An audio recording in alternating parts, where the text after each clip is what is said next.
चलिए ट्रांसलेशन में हम लोग क्या पढ़ेंगे, पढ़ रहे हैं टेंस पढ़ रहे हैं। ट्रांसलेशन में टेंस पढ़ रहे हैं। कौन सा टेंस पढ़ रहे हैं? Present perfect tense. Present perfect tense. Present perfect tense.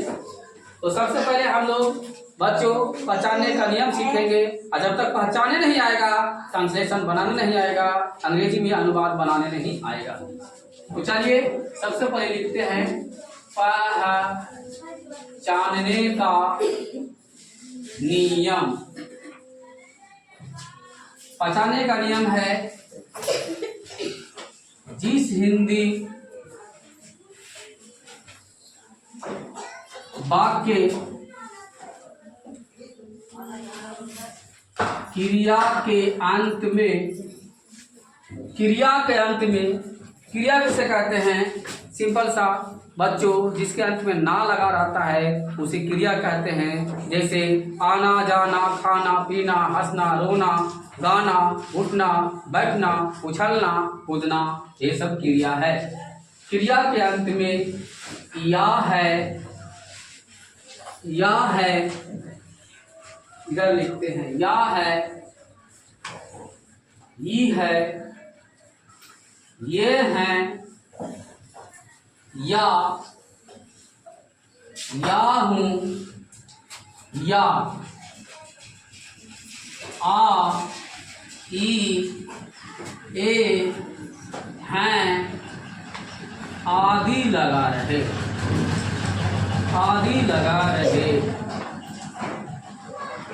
तो उसे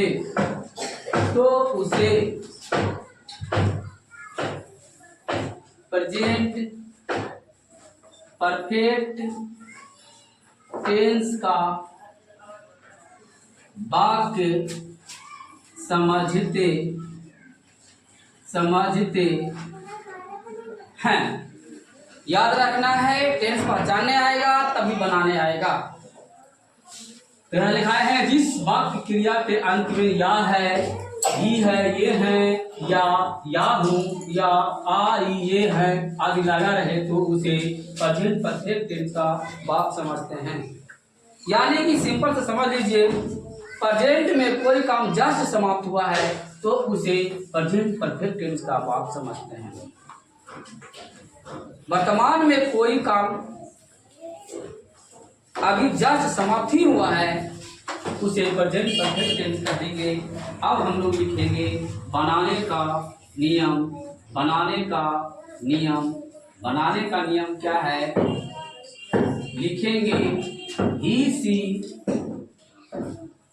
ईट, नेम और एक वचन कर्ता के साथ हैज लगता है, यानी कि सब्जेक्ट के रूप में आपको ही, सी, ईट या कोई एक नाम रहेगा तो वहां पर क्या लगाएंगे? हैज लगाएंगे। हैज लगता है। आई, बी, यू, दे और बहुवचन कर्ता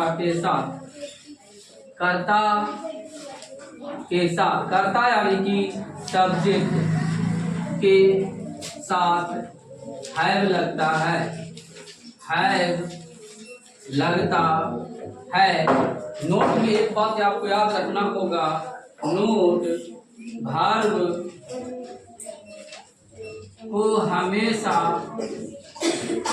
V3 फॉर्म में लिखते हैं, यानी कि इसमें V3 का प्रयोग होगा। स्ट्रक्चर क्या है? लिख लेंगे स्ट्रक्चर, जो हम यहाँ पर अभी भाषा में लिखाए हैं उसे स्ट्रक्चर के रूप में लिख लेंगे ताकि आसानी हो बनाने में।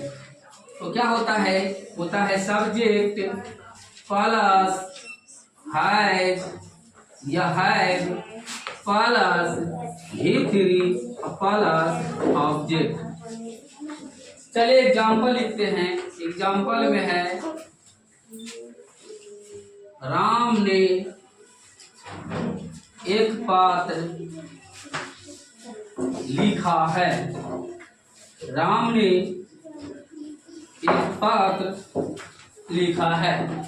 यहाँ सब्जेक्ट क्या है? राम। तो सबसे पहले हम लिखेंगे यहाँ राम का अंग्रेजी। यहाँ देख रहे हैं सब्जेक्ट के बाद क्या लगता है? हैज है। तो यहाँ सब्जेक्ट क्या है? राम है, एक नाम है, एक वचन में है, तो यहाँ पर हैज का प्रयोग होगा।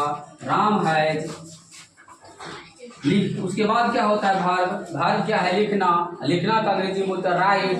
राइट का भी होता है रिटेन। Ram has retain. क्या लिख रहा है? एक पत्र लिख रहा है, एक लेटर होगा। बच्चों आपको एक बात याद रखना होगा कि वर्ब फॉर्म याद करना होगा। यानी V1, V2, V3 कम से कम आप याद कर लीजिएगा, तभी बनेगा, नहीं तो ये ट्रांसलेशन आपसे नहीं बनेगा। चलिए इसके बाद कुछ और एग्जाम्पल को देखते हैं। एग्जाम्पल लिखेंगे, नेक्स्ट एग्जाम्पल लिखेंगे, मैंने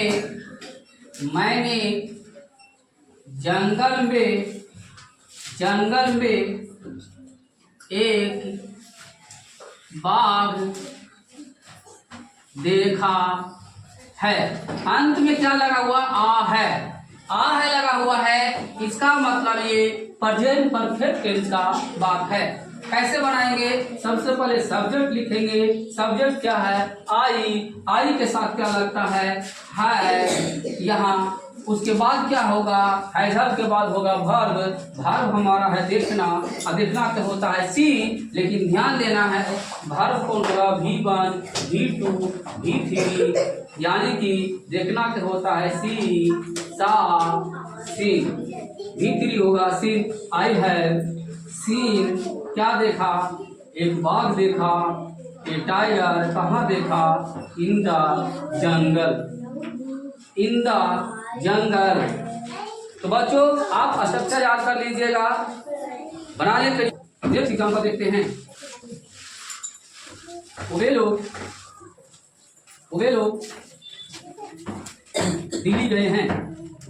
वे लोग दिल्ली गए हैं। तो वे लोग का अंग्रेजी होता है दे। और दे के साथ लगता है। वर्ब यहाँ है जाना, गए हैं, चले गए हैं, तो दे है गॉन टू दिल्ली। यहाँ होगा गॉन, क्योंकि गो का होता है गो।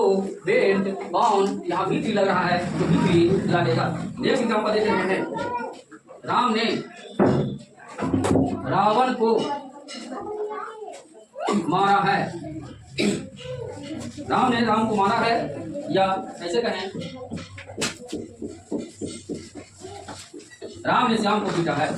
राम ने श्याम को पीटा है। तो सब्जेक्ट है हमारा राम।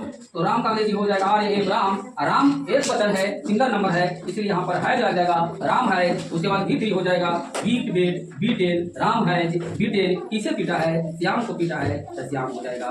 बस बन गया। अगर आप पहचानने का नियम, बनाने का नियम अच्छा से याद कर लेते हैं तो इस तरह से कोई सा भी सेंटेंस रहेगा, बन जाएगा ट्रांसलेशन। चलिए नेक्स्ट चलते हैं।